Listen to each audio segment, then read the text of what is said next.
Three. Three. Can't forget the intros, buddy. Live. Anyway, guys, we're already live, so let's go ahead and do it.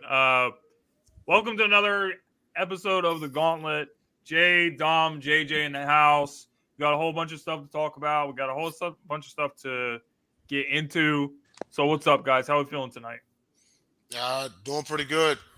Pretty good episode of Picked Off this past week, and we'll see who all cashes in on their picks. Let me just bring Chelsea. Speaking of which, Dark Side.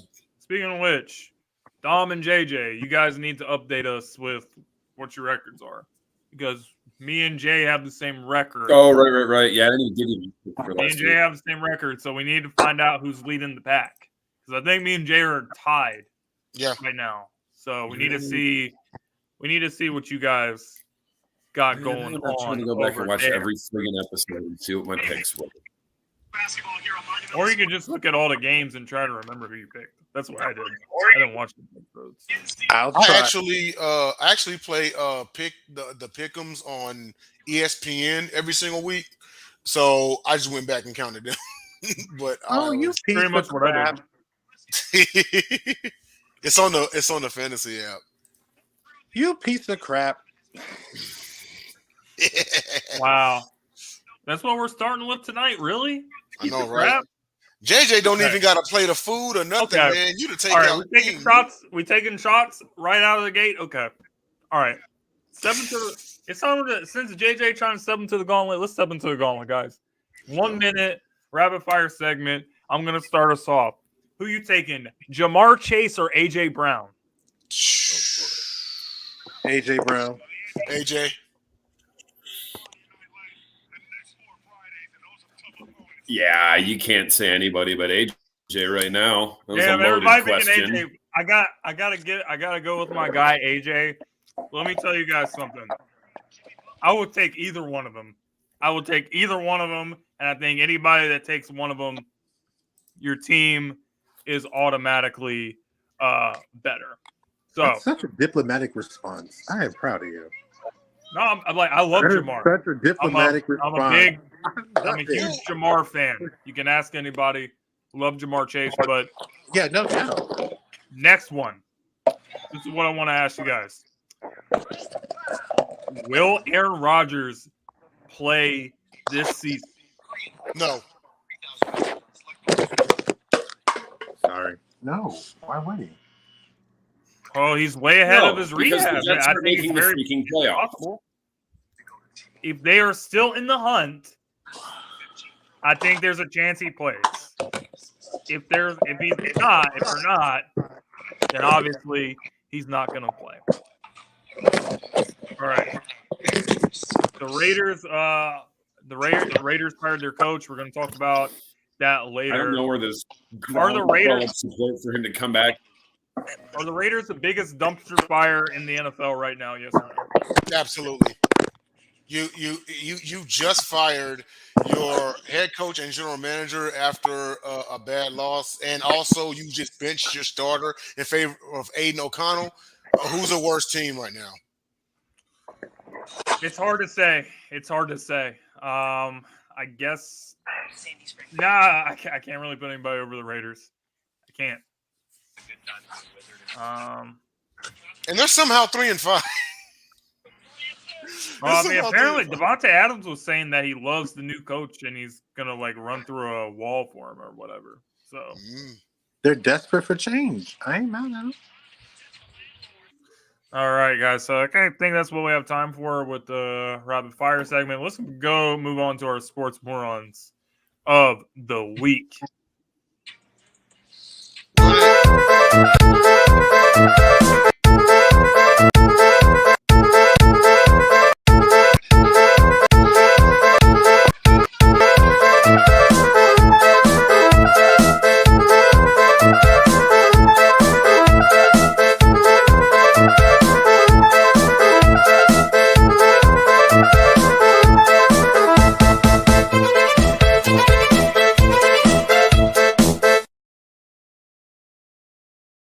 Didn't know Tariq was a DJ.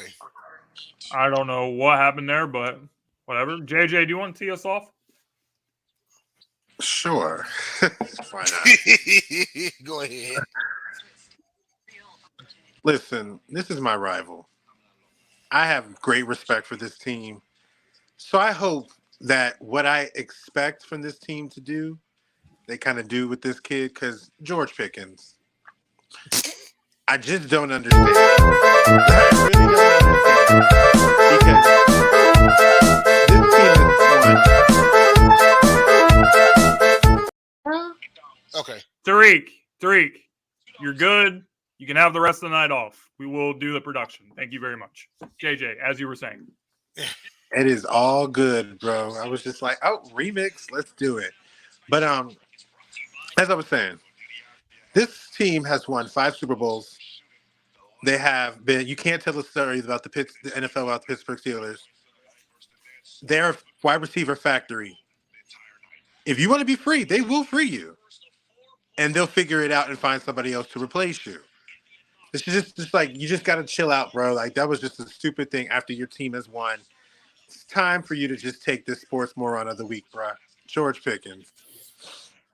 Okay, very interesting one. Not one that I was really expecting, but pretty warranted, I would say. Dom or Jay, what do you guys got? So we actually did a Los Angeles Clippers GM Trent Redden. Oh, go for it. Okay. Go ahead, Dom. My audio and video are trash again, aren't they? No, I think I'm gonna leave and come back on my phone. Not that bad. Okay, while Dom fixes up, I'll do mine. So last night we actually did a whole topic on this on Pundit's Pundit, and those of you all out there, if you go and follow the South Florida Tribune on YouTube and Facebook as well as iHeartRadio, you will see that we did. But for the sake of this episode, I'm going to do the short version. So my sports moron are 2 parents of 2 players of the Quincy Notre Dame Raiders volleyball team who thought it fit to invade the locker room following a regional loss and accuse the coach of quitting on the team. I think everyone on this panel knows that when it comes to the locker room, that's like the sanctuary. That's a private area. That is the getaway spot for players and coaches. They even have rules for the media. Like after the game, the coach talks to the players, and then the media gets allowed in. Okay, hey, you can let the cameras in. You can let the pundits in and whoever to come and do the interviews and do their thing. But even then, they are allowed in at a certain time. You can't go bulldozing in there in the middle of a season-ending speech between a coach and their players and accuse the coach of quitting on their team in front of the players. And see, what you failed to realize is you have a lot of impressionable minds in there. These are teenagers, okay? So some of them, they may not look at the coach the same because you just degraded them in front of the players. You see?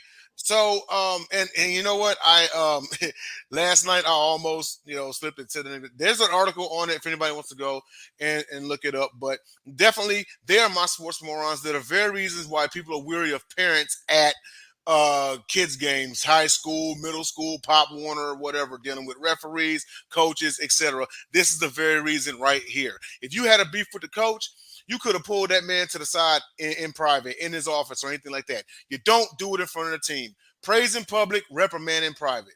Although, and let me end it with this, is I highly doubt that someone will get as far as the regionals. This is like the postseason, okay? And then all of a sudden decide, nah, I'm going to just mail it in. It doesn't make any sense. It doesn't make any sense at all, that they would get to the regionals and quit, because typically in like any like high school sport, the regionals is right before state. So you are one level before the big stage, and you accuse them of quitting. Do you have the IQ of a fire hydrant? Correction, fire hydrants are actually useful. Do you have the IQ of a bitten apple? That makes no sense. On that note, I'm going to pass it on to Dom because I can go all night on this one. That one had me heated. Y'all got to watch the episode. You had to have been there. It's definitely current Clippers GM Trent Redden for the baffling acquisition of James Harden. I wouldn't have traded a used box of Kleenex for James Harden. This man somehow got finessed out of I didn't have time to look it all up, and honestly, I didn't want my hand to cramp up from writing down all the assets they gave up to acquire this bum. Always been a bum. Now he's a bum in the twilight of his career who has proven he has cancer, or maybe not cancer per se. Maybe that's too strong of a word. Sorry, James Harden, if you're watching. I will say kryptonite to a team trying to win a Larry O'Brien trophy. They gave up, well, it was multiple firsts. There was at least 1 second in there. It was players included on this deal for what? You ain't here. You get out of Harden in October, November, December, January, and February. Then he's gassed come playoffs, and you don't win the title. You ain't know. He said he's a system. Oh yeah, I saw that too. If Kyrie has penis cancer, then what is James Harden? Man, I'm gonna have to think on that and get back to you on that. Get back to me. I want to know. I don't know. I also want to know, what was your thoughts when James said that he feels that the Sixers team was holding him back last year? Did you see that? Holding back from what? No, I really disagree. I really disagree with that take. Did that stop you from disappearing in the playoffs? Nope. You did that all on your own, just like you do every year. James Harden mostly had the ball more than any player on our team. Like he was our main primary ball handler. But this is who James Harden is. Later stages in his career, he's starting to remind me of Hulk Hogan. He's told all these lies to so many people. He's starting to believe his own BS. I'm the system. Yeah, a system to not win titles. I'll agree with you 100% there, James. Okay. Yeah, this is the same situation that he just went through with. He had the same issue with Houston, and they made a Western Conference Finals. No, I didn't. I thought this is the same thing. And he actually basically was like, "Is that him or Dwight?" Not realizing Dwight could have helped you win back then. You just chose to be crazy. Yeah. All right. Those scenarios where it's like, what's the common denominator here, James? It's you, James. Who's your sports moron, James? My sports moron is Dallas Cowboys linebacker Micah Parsons for saying on his podcast that Cowboys Nation, we need you to go to Philly and take over the stadium, bro. Like what do you think we are? The Chargers or somebody, or like the Cardinals or the Buccaneers or some team that doesn't have a real fan base? You're not going to take over nothing, man. There's going to be Eagles fans heckling and cussing people out and throwing beers and like getting in your face. We're not one of these sorry teams with a weak fan base. You're not taking over nothing. Ooh. To give you an idea, I'm not wrong though.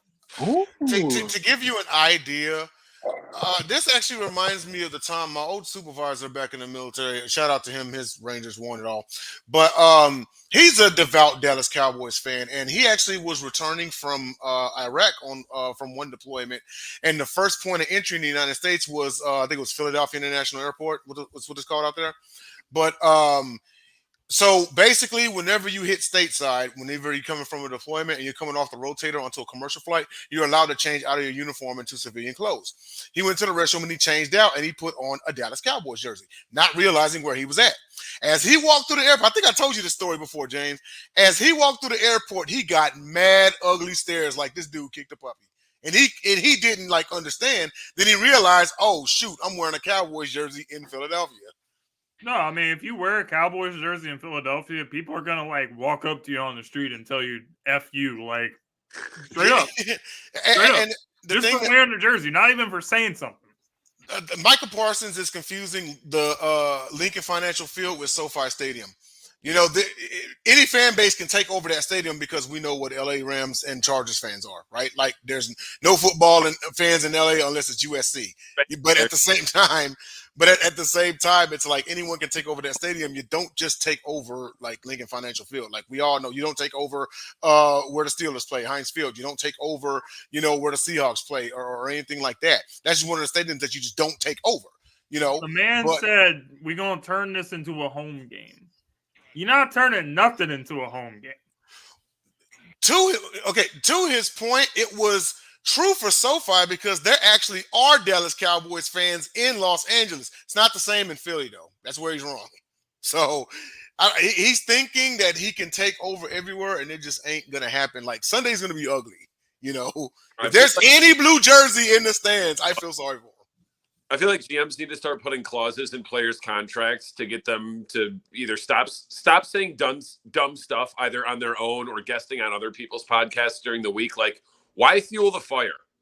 Like, how many more feet does Micah Parsons have, or how big is his mouth? Because he just keeps putting it in there every week, it seems like. All right, Gauntlet Grinders for week 8.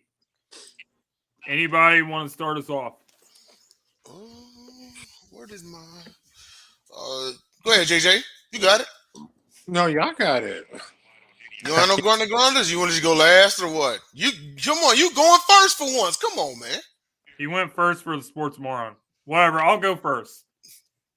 First of all, AFC Gauntlet Grinder.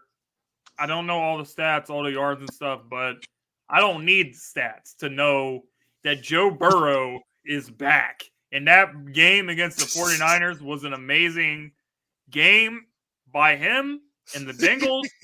The Bengals are starting to get it together. They're starting to get hot. They're starting to figure it out. Boom. So A.J. Brown, obviously been a big one for the Eagles this season, getting a lot of Gauntlet Grinders. But I'm actually going to give it to Jalen Hurts this week. Jalen Hurts was the NFC Offensive Player of the Week.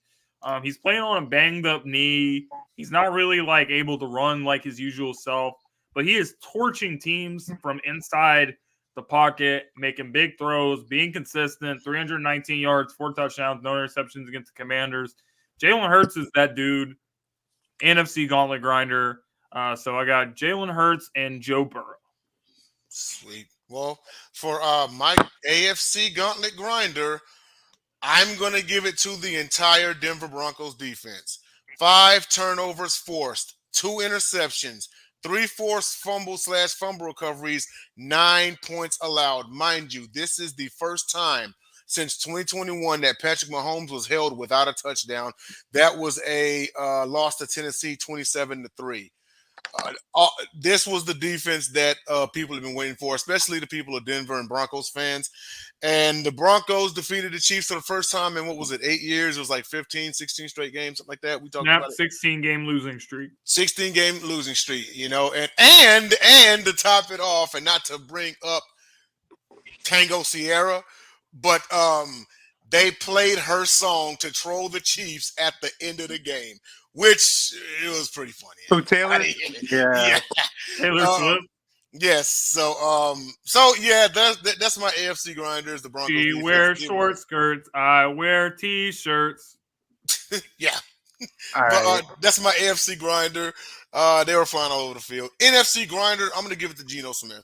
23 of 37, 254, 2 touchdowns. He did throw 2 interceptions, but he engineered a game-winning drive, game-winning touchdown pass to Jackson Smith. I can't say his last name, so we'll call him Jackson Smith. You know who he is. Number 11 for the Hawks. With 38 seconds left. Awesome victory.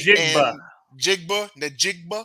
You know, his last name kind of his last name and James Tatum, kind of reminds me of the Yu-Gi-Oh card Rainbow Snake in Ghana, because that last name. Oh, yeah. Another Yu-Gi-Oh reference for the NFL. First, Lamar Jackson is Joey Wheeler, and now this. So yeah. But no, props to Geno Smith on the win. And in case you don't know, the Hawks are atop the NFC West, and those are my grinders. How fitting he has the NFC grinder, Geno Smith, mentioned, and the very next opponent is the next person that's speaking, the Baltimore Ravens. But I'll give it to, and ironically this fits, because my Gauntlet Grinder, I'm going to start on the AFC side, is Travis Etienne. The guy is a difference maker for this Jacksonville squad, and they helped beat my rival, set him back, and I watched that game, and he keeps on going. Their offense is predicated on him getting off and being able to hit people like Christian Kirk and even Evan Ingram. Just grinded, kept grinding. Sports Bet Joe, Point Spread Joe, you did win me some money too. I appreciate that one. On that note too, and I'll shout out to this guy who happens to be a team member or on the team that is to my left, and Mr. Jahmyr Gibbs, because he brings a dimension to this Detroit team that is just very, very, very difficult, very, very difficult to stop. I know Gus Edwards definitely did his thing, and he took a pass that got 80 yards down the field. But I think, ETN, beating my rival, I'm with that. But, you know, Jahmyr Gibbs brings a dimension. He even though the Lions lost last week, if you look at his production, he was actually one of the only few players that actually was able to crack that Ravens defense. And then he just followed it up again against these had an amazing game. And it looks like that Detroit has the running back they can rely on, and this fits the game that we have today. So shout out to my Detroit Lions brother, Dom's boy, Jahmyr Gibbs. Yeah, Jahmyr Gibbs, and he had more, and I found this out from Dom because I thought it was actually the opposite. Jahmyr Gibbs did have more yards by himself in total than the Raiders' total offense. And he got me 24.1 points on fantasy football. Shout out to the boy JG. Go ahead, Dom. Yeah, obviously my NFC was Jahmyr Gibbs. 189 total yards, 1 rushing touchdown, 5 catches. Vegas's entire offense, 157. So he almost, just by virtue of rushing, almost gained their whole team. They got him by 5 yards. I guess he kind of had an off day. Yeah, super awesome to see him get going. I'm a little worried about David Montgomery. This is now 3 games that he's missed. It's his second different injury. But at least now we know we don't have to rely on third stringers and guys we sign off the street and practice squatters. AFC, got to give it up to your boy, Levis and Butthead. Rookie debut, big win, 19-29, 200 yards, 40 no picks. That'll never get old. I wish I could take credit for that. That's all you, Jay. Wait, hold up. Did you guys hear that? The girl that broke up with Will Levis, she broke up with him because he fell to the second round. Now he had a good game, and they got back together. Oh, come on, Will! You can't do that. No circle the block. No. Will is not a city boy, bro. It's soft. I'm sorry. I hate to say it. We kind of know what she about to do. No shade, because judging from that TikTok video, you about to be around some country brothers, big, strong country brothers. You trying to tell me, Will, you really want to do that to yourself, Will? Will, you really want to do that to yourself? He said, you about to be around some country brothers 3 times in a row. Big, grown country brothers. Big brothers. Like, Will, your girl's no shade. I hate to say this, and I hope I'm wrong. But I think bro. Nah, bro. We got to cut it right there. We got to go to the next segment, man. We got to go. All right. Really look for footage. I've actually seen this man get a hot coffee, scoop the mayo in it, stir it, take a sip, and not vomit. And he got a lifetime contract with Hellman's. He did. Next topic, guys. Next topic, bro. So the Raiders has officially become the big. We were talking about this during 7th and Gauntlet, but let's get more into it now. The Raiders dumpster fire is officially, somebody poured gasoline on it, and it completely exploded. Josh McDaniels fired. The GM Dave Ziegler fired. The Raiders have been disgusting to watch. I mean, we know this team is not very good, but I mean, they don't even look like an NFL team sometimes. I was going to say that too, Tyler. They don't even look like an NFL team. And it's pretty much a disgrace. Devontae Adams is sick to his stomach. Josh Jacobs sick to his stomach. And this is it, man. They blew it up. So, what was your guys' reaction to seeing these moves made by the Raiders organization? I'll go first real quick, and here's all I got to say about it. Apparently, Mark Davis, we all know very well, is the son of Al Davis. Apparently, Mark Davis has taken it as his personal mission to make worse moves than his father did in late-stage senility between draft picks, hirings, inopportune or really overdue. I mean, you never should have hired Josh McDaniels to start with. You probably should have fired him already. I mean, like I said, never should have hired him. I mean, in some ways I say kudos for finally firing him, but you could avoid ever having to fire him by not hiring him in the first place. That's all I got to say.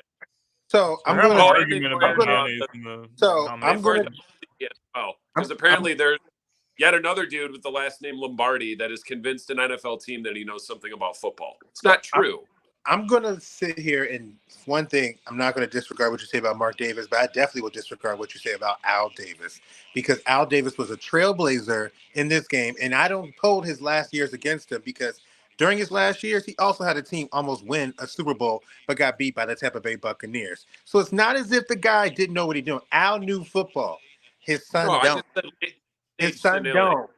But that's what's supposed to be happening. And now we see why he hung on for as long as he could. 'Cause he's like, oh God, I got to turn the reins over to this chucklehead. No, I wouldn't even say that. I just think he just hung on because he genuinely loved football. It is what he loved to do. And he also was a pioneer for so many different ventures that are really live and present today. But as far as this team at the end of the day, you got to do something. Like, I don't know how so many people can sit here and want Josh McDaniels fired.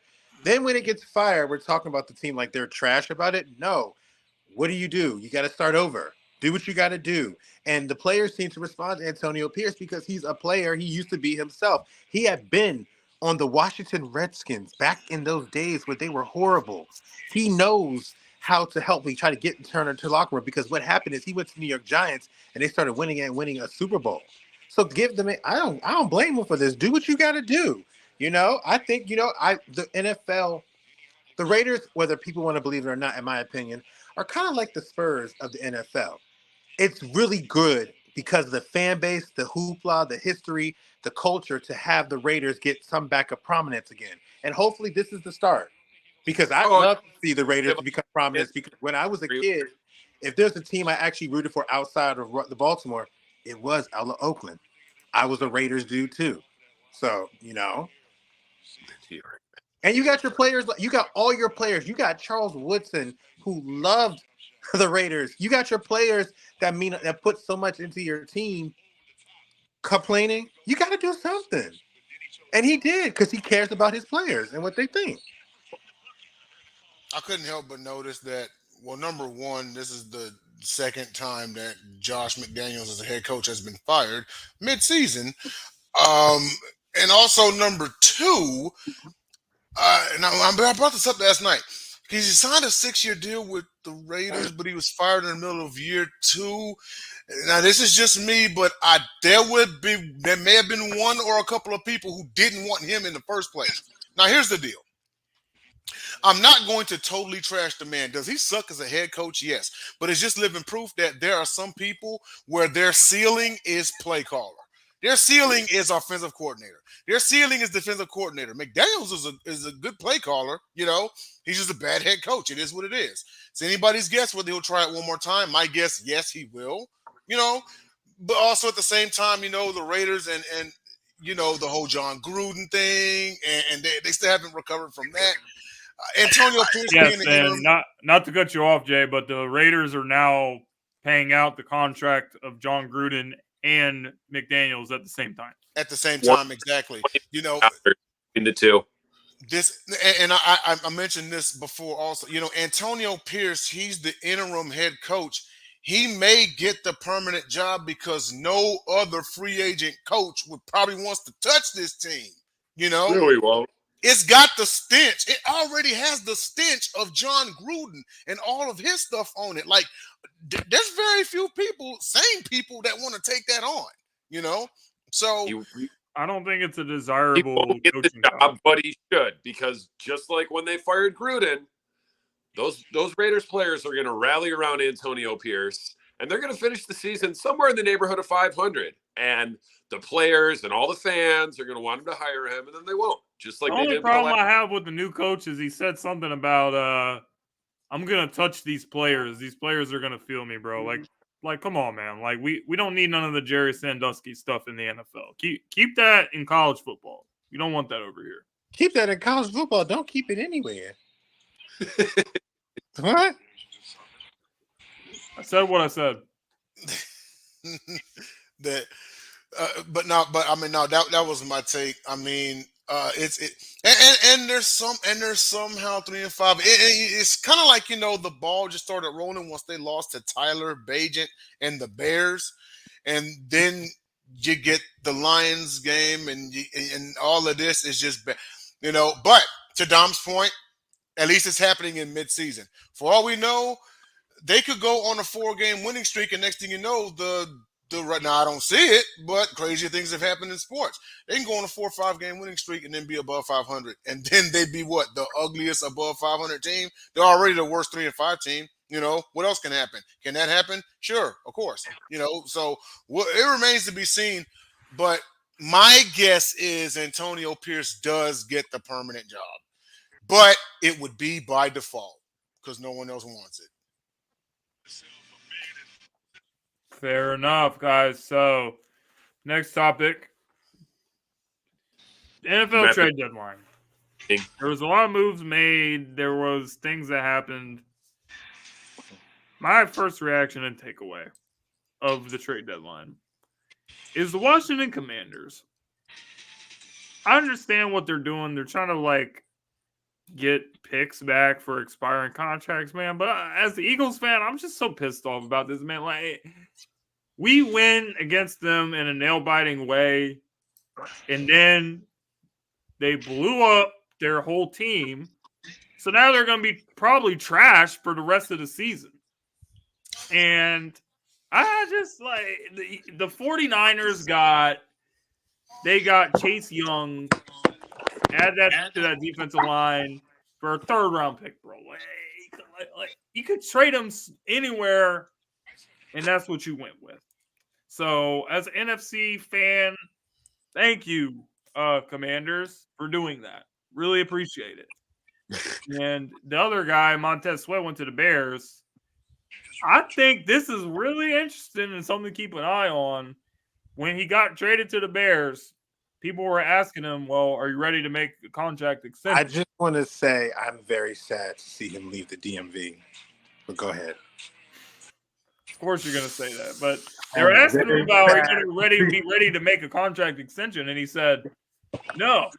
Or he didn't say no, but he said, oh, well, I want to, really think about the situation before I make a decision. AKA, he ain't re-signing. He out. Well, that was my main takeaway. So what I will say to that is, you just got a new owner. What you expect to happen? I mean, this is what happens when there's a new regime. You have that's just what it is. And they understand probably that they know that they're going to take the criticism that comes from some people like us on the panel or people out in public. But that man is a business owner. You think he don't understand the valleys? I think he does. I understand it from a business standpoint, but I'm still pissed off. I'm pissed off. I got you. But at the end of the day, yeah. Better be more worried about Detroit than San Francisco, pal. I would say, but because I think I think they're doing that because Green Bay did the same thing with I got rid of Rasul Douglas, which I believe he went to y'all. I think Buffalo Bills. He went to the Buffalo Bills, which honestly is the pickup that they need because they have had issues in the past defense, and he does help because. Right, exactly. Teron Johnson can really line up in the slot. The rookie hasn't worked out. He went from starting and falling out of the rotation. And I don't care what nobody says. I've watched both games and stuff, but I would say this year, Rasul kind of looked better than Jair this year. And so it's good. Jair's been hurt, though. Very true. But, Rasul is sound. So that was a big surprise, a big move for them. I will say I think that was, fantastic. I was at first surprised that Derrick Henry got moved, but now after watching last night's game and seeing what they're trying to do, I understand why. But so. And then also you have Josh Dobbs going to the Vikings, who in all likelihood is going to be the starter for the rest of the year because Third Cousins is out. I feel so bad for them. Yeah, I mean, he's going from a bad team to I don't know. I mean, it's almost like this is like their kind of last shot to the get a wild Vikings card. were starting to turn it around before he got hurt. They were starting to look like. Now, I still think this is still the Lions' division to lose, but the Vikings were looking like they could sneak in as a wild card. And I think that if Josh Dobbs, plays his game, he has a better team around him. Most definitely, it's not impossible. Let's face it, they got him out of there because Kyler's getting ready to come back. Okay, whatever, but I mean, hey, the guy left with 1 win and ended up somewhere with 4, so can't be mad at him. As far as Chase Young to the Vikings, Bosa's been having a quiet season so far. So, okay. Bosa's been having a quiet season so far. So, him going over there will help out a ton. I mean, overall, I wasn't too, terrible about the trades and everything. Let's just hope it all works out for whomever. Dom? We forgot about the most rated move of all the trade deadline. The Lions sending a 6th-round pick in 2025 for presumptive wide receiver 2, Donovan Peoples-Jones, coming home. Oh, that's right. P-Buzz! Just kidding. It doesn't really move the needle for me. There's a lot of homers talking about, oh, he's our wide receiver too. No, he is not. If he can chip in, I mean, he's younger than I realized. I thought he was more like 26, 27. He's only 24. He's bigger than I thought. I thought he was a little dude. He's actually like 6'2", 215. He's got some punt return abilities, but we have an all-pro punt returner. But he's just someone that can, hopefully more quickly than slowly get acclimated to the offense and make contributions. But I don't expect anything huge out of him. If he can, like I said, if he can be fully acclimated to the playbook by the time the playoffs come, that's great. You can never have enough wide receivers. So the rest of the moves, would I have happily given up a 3rd-round pick for Chase Young? Absolutely. Yes, I would have. I think Sweat getting a 2nd from the Bears, that's kind of like, I'm not really too sure what the Bears are doing. Like, as far as I know, they're in a rebuild. They're about to have a new head coach next year, a new GM minimally the year after. They're going to need a new quarterback. Like James said, Montez Sweat smells like a rental to me, because would you want to re-sign with the Bears? I think he might ultimately – no, he won't do it because he's still young enough. He's hitting free agency for the first time in his career, and this is his one opportunity for that one big payday. He's not re-signing with the Bears. He's got to go. Bears gave up a 2nd-round pick for him, though. Like, that's so – if it ends up being a rental, that's such a bad move for the Bears. It is, but the Bears have a couple of 2nd rounder in a contract year. Yeah. And now drafted Marvin Harrison, and then that tight end from Georgia, and everyone's like, all their fans are like, y'all are on notice. Like, weren't we on notice all off season in the first 2 weeks of the season when Justin Fields was going to win the MVP and throw for 4,000 yards, and now you're already talking about the draft next year. Back to the basement for you Bears fans. The Bears, shout out to the people that lost all the money because Justin Fields had the most. Justin Fields had the most money put on him to win the MVP by people placing bets. Real people did this. Yeah. This ain't a troll. Too. Well, y'all not gonna get that money back. People put their rent money on him winning MVP, bruh. Every Bears fan that should be a Gauntlet nominee. What definitely is a Gauntlet nominee? Moron of the Year nominee. Send people that placed Justin Fields to win MVP and lost all their money. With half your money. A quarterback who came in this year with 5 career wins in 3 years was going to win Most Valuable Player. How? Well, he obviously wasn't like the favorite, but people were like, oh, dark horse. And people were saying because they saw with Lamar Jackson win the MVP. And then last year, Jalen Hurts had a really good season. But they were like, oh, you know what? This is a good dark horse pick. I get that, but there are some people who just should not be on the list. You know what I mean? They just shouldn't even be on the list. Like, why is he being mentioned? You know, he rushed It's 4,000 crazy they had yards. the That's most cool. money placed on him though. Like, I mean, the long odds, $5 probably got you $5,000. He's going to be well, on the list because you want somebody. He gives you people a chance to entice to be like, you know what, I can win the most money by getting that plus 3,500 on Justin Exactly. Fields winning. FanDuel and There's a sucker born every minute. Apparently, most of them are Chicago Bears fans. DraftKings and all the sports books, they made major money off of people picking Justin Fields. That's for sure. See, here's the thing also behind that is, and you brought up Lamar Jackson, you know, and him winning most valuable player. Bear in mind that the season before, the Ravens were in the playoffs and he played in an actual playoff game. Hurts has under good quarterback. Yeah, Hurts. Not Hurts. I'm sorry. Jackson has not Jackson. Fields has under 10 wins in his career. Under 6. Yeah, you know, I mean, as far as him winning, like he should not have been a mention, not a dark horse, not anything.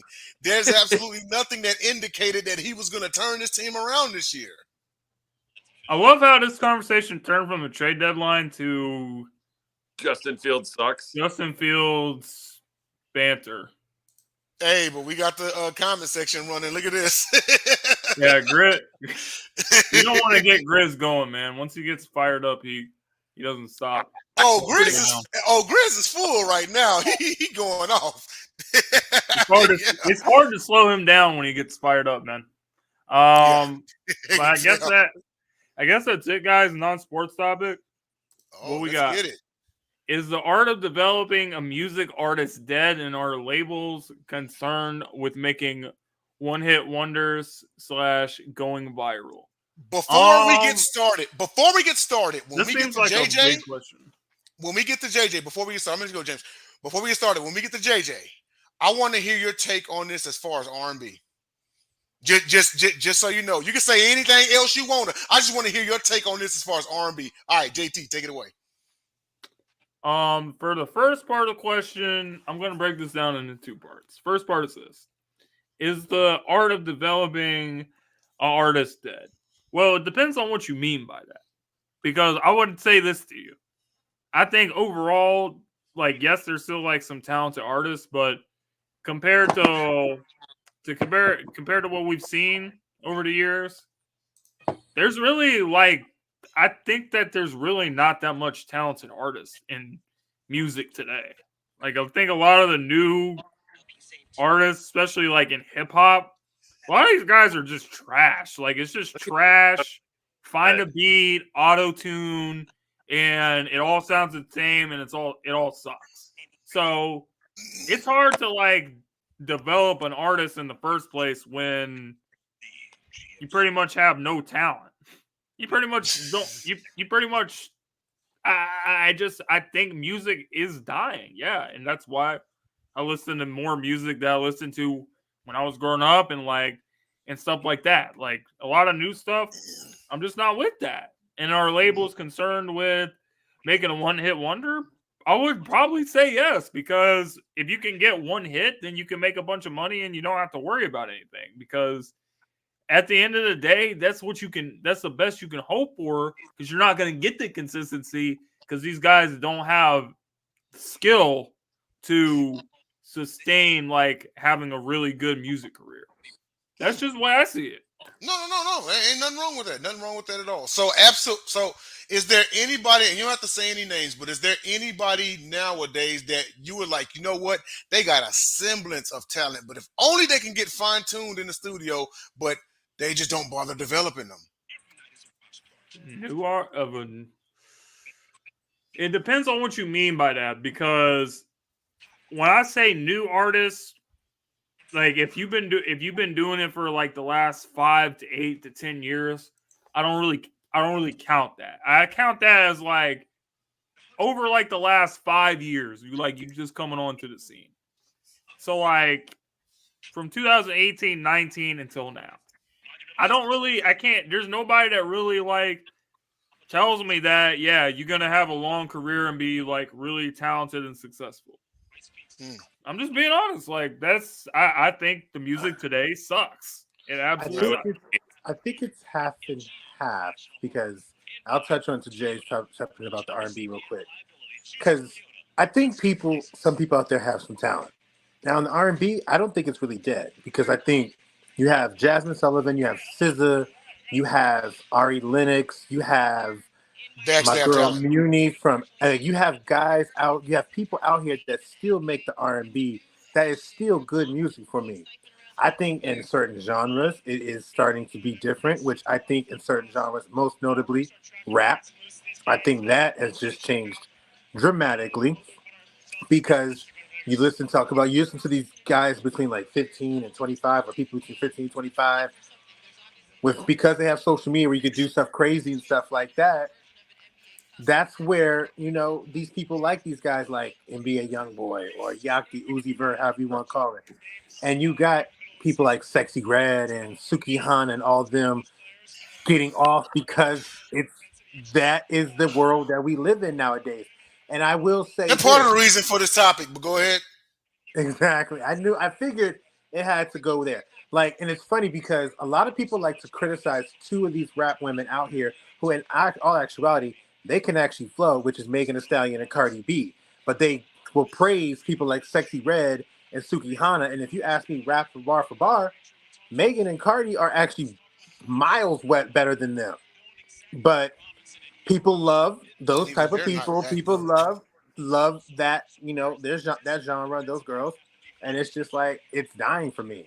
Like, it's not interesting for me anymore. Like, I listen to music for the beats. And I'll be honest with you, they could say what you want to say about the girl, but the girl Beyonce is still doing her dang thing. And she is still in the game, transitioning into now, if you've seen their concert, the next in line in that generation's coming up. And, at the end of the day, that's what I'm good about. Yeah.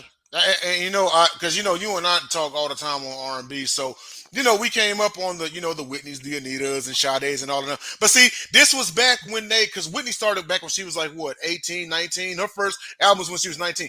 This was the time period when they would actually take the time to develop an artist, hit this note, sing it like this, sing it like that. You know what I'm saying? But whether it's that or like rap or whatever, they don't do that anymore. And especially like with rap, because this is another reason why I brought this topic up. Because it's like, is it what the artists are doing or what the record labels want? There may be an artist out there that might be like, it's because they were making real music back then. Today they're using auto-tune bullshit. But you mentioned label something. Record label. What is the goal of a record label? He mentioned Whitney Houston. Sell records. The difference between Whitney Houston Who's selling records and people today is that if you looked at Whitney, she didn't hate no one. She hated nobody. She loved every single artist that came up behind her. And she didn't care. She wasn't caring about the race because she had on live stage that Christina Aguilera was one of the most amazing voices she had ever heard. Nowadays, people aren't fortunately trying to help each other, which is why I also like people like Cardi B and stuff, because Cardi, Megan, they get together. Nicki was not the same. And that's what kind of led to the demise and certain things like that, because you remember female rap artists back in the day, they all was cool with each other. They all was doing the dang thing with each other. And it was fun. It was what it was supposed to be. Nowadays, unfortunately, you have people out there that have made money and crossed over, which that also is a big point, is about the crossover, because that's what everybody's been doing now. Once that happened and they started not caring about each other, people just said, bang it, we're just going to do it by ourselves, but not realizing that when you used to care about each other, you helped each other. Have you actually looked and seen who has helped who over the years and how they become who they are? Like, they helped each other back in the day. That's why it was so amazing. That's why it was so beautiful. Brandy was helped by Whitney Houston. You show back in her first when she's 16, the girl was ecstatic to be helped by her. And Whitney was like, you have one of the most amazing voices and amazing spirits ever. And look where Brandy came now. Oh, yeah. Monica touched now.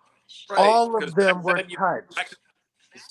Trying to sell records, and there was enough out there for everyone to eat. Like, if you were talented and your label put you the right way, you could make money selling CDs and touring.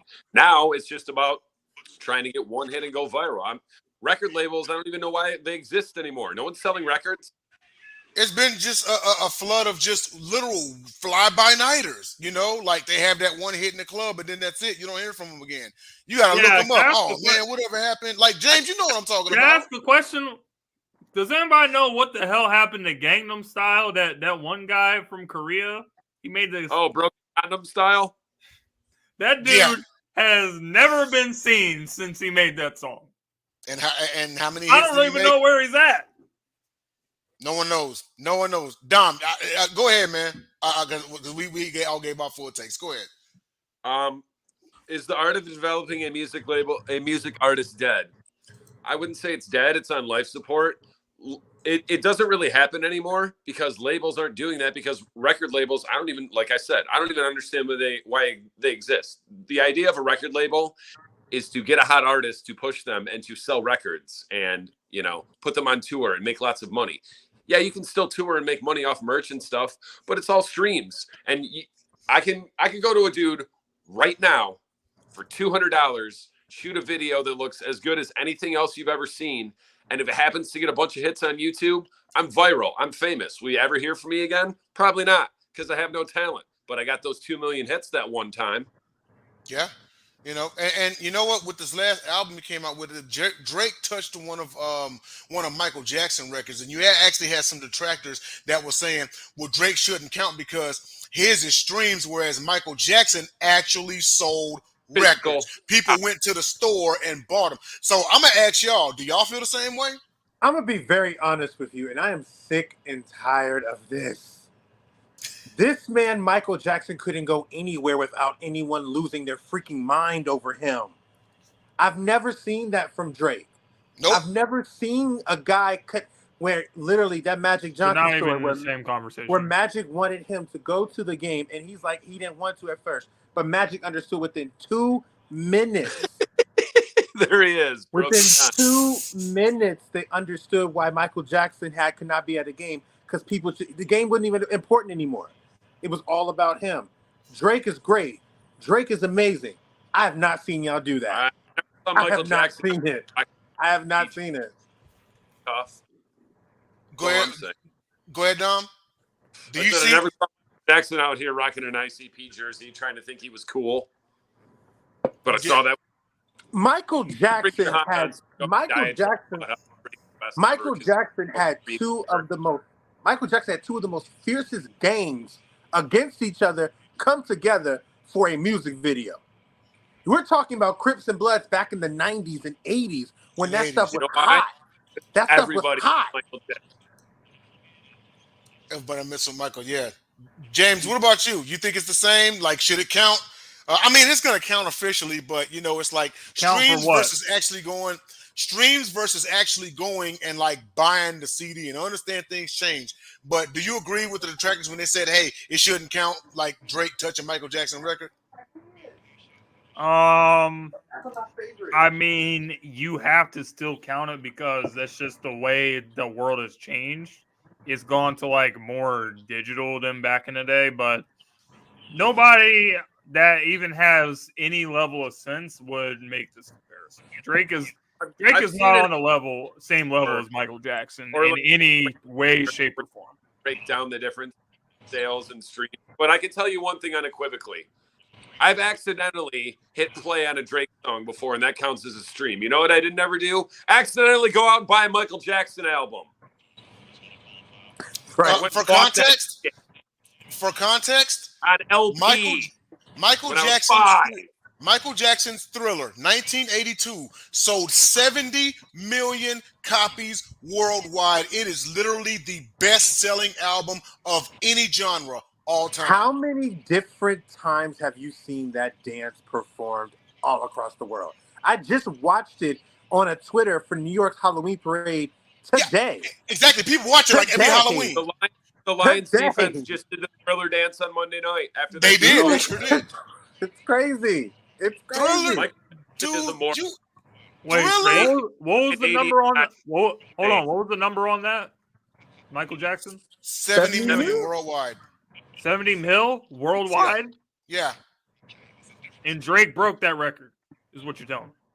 No. It was another record that he broke. I think it was like okay. I number was one gonna hit. say there's no way. No way in no. hell.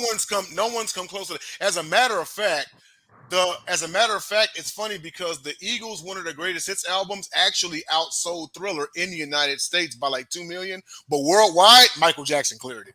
He cleared it. But like, I mean, the Thriller video is like one of the greatest videos ever made. Like when you were a kid, that like scared the hell out of you. It Because really here's Michael did. Jackson as like this zombie figure, and it's like, man, they did a bang up job on his And then they makeup because he busting gave out me the, nightmares. and then they busting out the moves like, yo, really? Dang. But yeah, my mom, I remember seeing that Michael as a Jackson kid. has aura. Like Drake does not have that. Does He doesn't Drake have the a same kind of aura? No, I don't think he does. Yeah, Like absolutely. Prince also had the aura, like Michael Jackson. Yes. That's why Prince is a legend. Prince and Mike ran the 80s. You've heard me say this, JJ. Prince was a freak. He was a freak. Have you ever seen one of his movies? I forgot. I think it's like Sunshine Rainbow or something. It was a low budget movie, but it was so fun to watch. And you've Purple seen Rain. Purple. You've seen Purple. Prince was a freak. Prince is a bit of an odd bird. People. And guess what? But he's a legend. And guess what? We talk about sports. This man was a point guard and could freaking play. Prince was no scrub. Prince was cooking people out there. Prince was cooking people, and he loved basketball. Out there balling. He basically made metrosexual great. Real talk. Yeah. What did played a guy in a wheelchair on a Canadian sitcom. And there's actually an argument that Prince was the better musician because he actually played instruments. Mike is the better performer, but Prince was the better musician. Oh, by far. And I don't disagree with that. No, I think you're right. Age of 5. Yeah. Purple Rain is one of the greatest albums of all time.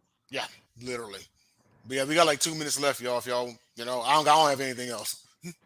I guess just want to ask the question since we have opportunity. No Nut November. Is everybody still staying strong? No. I failed. I'm gonna have to contact my legal counsel on that one. AKA no. That might. I went to we all failed, JJ. You ain't gotta say it. We all failed. Actually, free plug to Cutwater. If you like White Russians. Actually, but I will say Cutwater White Russian. 13%. Oh boy. Oh boy. What were you gonna say, JJ? Oh my God. Ew. Okay. Nothing. I'm good. Y'all quit. JJ of all of us trying to get bashful. Now wait, JJ, actually, if I want to be honest here, thank you very much. Last weekend was my first experience in over 3 years. I'm out. Oh, back to that hoe train. This one retired. Okay, thank you. Choo back on that hoe train. Just because you're not the conductor, don't mean you're not on the train. I'm not. This is the first time in 3 years. Hold on, Joseph. Didn't you say on an episode that if OnlyFans was around when you were alive or when you were growing up, he sure did. Your parents would be ashamed or something? Or like, didn't you say that? And I think his parents were watching that episode back then. Yeah. So oh God, I'll never forget this story. Oh my God, I can't believe it. Here we go. So I had developed a huge sense of shame because life came Pastor to me Ingram, fast. you should not be talking like that. Hold on. So my mom cursed me out one time because my uncle found a survey I did back on my MySpace, and she was like, "What do you talk about depends on the D. Who do you freaking think you are?" And she just kept going in and in and in. Mind you, I am 17. And she was going off on me. But that experience is why I end up having shame and not doing anything in terms of the OnlyFans stuff, okay? Because that was not what I wanted to hear and what I wanted to see. But okay. Dom done took himself off screen and changed his heading. And I just, Mom, We need to I know have you, Mom, I know you're gonna be watching, and I love you dearly. We need to girl. do like sports arena, like Mike's monologue, JJ's monologue at the end of every show. We definitely doing the smoke episode, y'all. Story time with JJ. We definitely doing the smoke episodes, y'all. Oh, that's watching. We definitely gonna do the smoke episodes. We bring it. That's crazy though. But that's pretty much all I got for you guys tonight. Thank you guys for tuning in. We'll see you guys next Friday, same time, same place. Sideline Sports Network. Just signed a new TV contract. So see us on TV. See us wherever. We got it. Y'all gonna get rid of me.